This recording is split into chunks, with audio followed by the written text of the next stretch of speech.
before you chew and spit. You tear yourself to bits, you smoke and you drink, and shop until you're half sick. It's some kind of comfort, and that's the reason why you do it. It's some kind of comfort, and that's the reason why.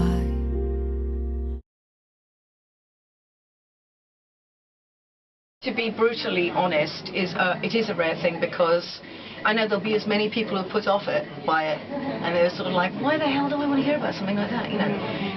I figured out very early on, because every album, yes, is about my own journey through sort of mental health, as it were, and you can actually see how I'm doing, and you can see how I'm progressing through it by each album.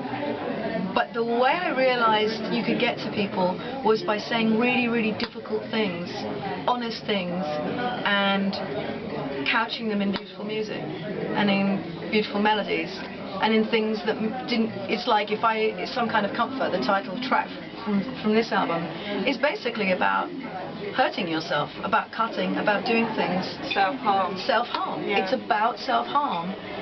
And self-harm is something that didn't actually exist, I'd say, 50 years ago. Without a shadow of a doubt, they know that's a fact. Yeah. Self-harmers now, I think it's 1 out of 3, I think, young people who feel, depressed, have depression, are self-harming. This is just a shocking... It's a release, because, you cut, you feel adrenaline, you feel the chemicals that naturally come out in the body to calm you down as a form of anesthetic. They're released. What does that make you feel? It makes you feel calm. It makes you feel alive at the same time. So you could say that your music is an anesthetic. It's basically for people that are going through, a lonely time.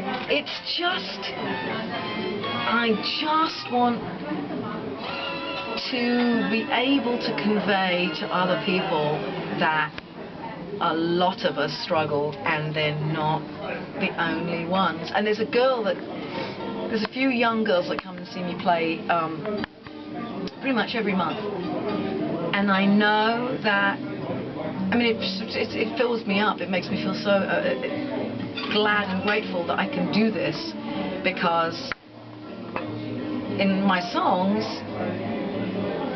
they hear something, they hear my lyrics, and the lyrics are saying to them the things that they know are absolutely the truth.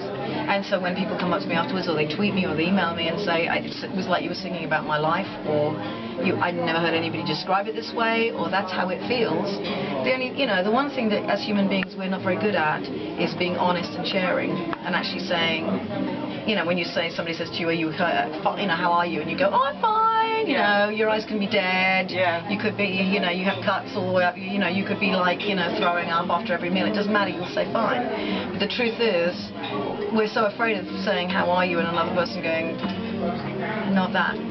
Not so good. Because we're all terrified of it. So what was it like working on Losing It with Ruby West? Fantastic. You had some great press coverage. Yeah. And we did the show because we both realized that we were as ill as each other.